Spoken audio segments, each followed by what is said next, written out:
So we're back with Bryan Danielson's AEW run. I've missed this. I've really been wanting to get back to it, so I've made the effort.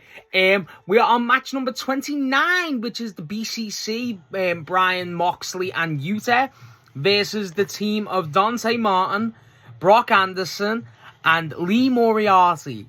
Now, obviously, a trios match on Dynamite. The match obviously isn't the longest. Again, we're still in that process of establishing the BCC as a trio with Yuta, and just honestly kind of just showcasing them as a genuine threat. Obviously, so Regal's on commentary, and then Arn Anderson, obviously Brock Anderson's father, or I think he's his father or grandfather, I don't know, but he's outside the ring with Dante and Lee Moriarty. This match is solid. It's a fun match. It's not designed to be anything spectacular.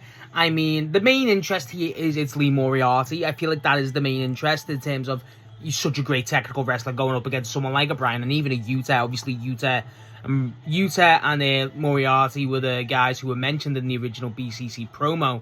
So, like, you know, kind of is like feels like a full circle moment in a sense. Dante Martin gets the most eyes, I'd say, from the opposition here. Obviously, his high flying's great. He does some weird ass splashes. He really does. Like, he does like this splash where he, like, normally, you know, bear in mind, he gets ridiculously good as you expect.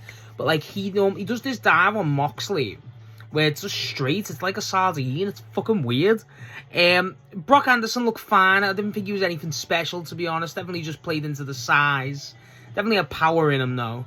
And obviously, Lee Moriarty. I don't think Lee Moriarty got much great, but when he had that little sequence with Bryan, obviously that's great. As you expect from the BCC, every strike is effective. As soon as they enter the ring, they charge. You know, just go at them. And basically, the main things is Yuta looks strong. The gear I like. I like the gear a lot for Yuta. It's white with blood on it. I thought that was pretty cool. Bryan doesn't have too much to do. He gets his kicks and stuff in there, you know, as you expect. Moxley's the dick in this, as you expect. Like, he's going up and he's getting him. I think it was Brock Anderson in the hold. And he's going up to Moriarty, going like that to him in the corner. And Moriarty's getting a bit more antagonized. Yeah, it's not really the strongest. Like, there's a lot of chokes, you know what I mean? Like, it's clearly built. The best bit of the matches towards the end, it's debatably the finish, is where they have... So, it's Moxley gets the Bulldog on, I think he gets it on Dante Martin. And then Yuta... Well, so it's that, and then Bryan takes out Lee Moriarty, who's trying to make the save, and then Yuta gets... Brock Anderson. I think that's the lineup that it was. Basically, so Moxley's obviously got the Bulldog.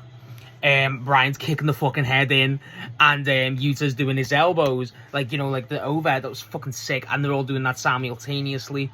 I think that really sums up what they were trying to do with the BCC at the time. I think it definitely does. They were trying to really establish them as this, you know, vicious, you know, really wanted to make you feel like, okay, these guys are a genuine threat, genuine strike-heavy threat. Again, from the Bryan perspective, obviously the main perspective here, he's great here, doesn't really have so much showcase. Again, it's very much, they're very good, like the tag is very evident, you know what I mean? It feels like a tag match. No one really, like the guy who gets the most time in the ring here on the BCC is probably Moxley. Yuta at the start, Bryan's definitely the one who gets the least, it feels like. The match is not even 10 minutes, but you know, it does serve its purpose very well. It does show how fun the BCC are. I think that's the main thing here. Again, it's just more like these showcase matches of how good the BCC are, how we're going to establish it. They're obviously building towards a certain match that we'll be coming up to soon. But, yeah, so basically the trio, I don't think it's as fleshed out as the Gun Club match. The Gun Club match had a bit more life to it. But that's because you have Billy Gunn and they were kind of respecting that. This one, it feels like it's a good hodgepodge of Martin, Moriarty, and Anderson. I feel like you could have got more minutes with Moriarty and Bryan, but, you know, whatever you got was great. Kind of leave them craving more type of deal. But the finish, obviously, so they do that, like, all three simultaneously finishes. Moxley gets the paradigm shift and gets the win. And they don't have a promo or anything, it just cuts to the next match, because it was, I think it was an Owen Cup. No, the point is, the next match, that was it, really. As a match, fine. It saved its job. There's no bad. It's definitely not bad. I feel like that's really got to be stated. It's not the best match. It's one of those matches where it's to remind you the BCC are here. We're establishing them. Yous are still here. Just kind of getting it more in progress. Kind of building the chemistry in front of our eyes, which I enjoy. I like how I've always liked in the presentation of the Blackpool Combat Club how they're all still presented as singles guys in a way, in the sense of, like, they work as a tag. They really do. Like, Bryan gets this armbar type of hold in, and he tags in Moxley. You know, Moxley and Bryan have got a great tag dynamic anyway, but it feels like stuff like that. And then Yuta, you know, they all work with each other as a tag very well. But then in that finisher spot, for instance, that's like, it establishes how good they are as singles too. But it works in this, like, their individuality works as this tag and this faction, and that's what I really enjoyed. But overall, as a match, serves its purpose very well.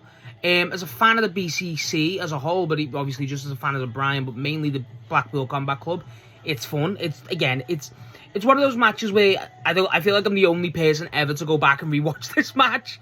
But you know what I mean? It's not one I'll probably go rewatch ever again.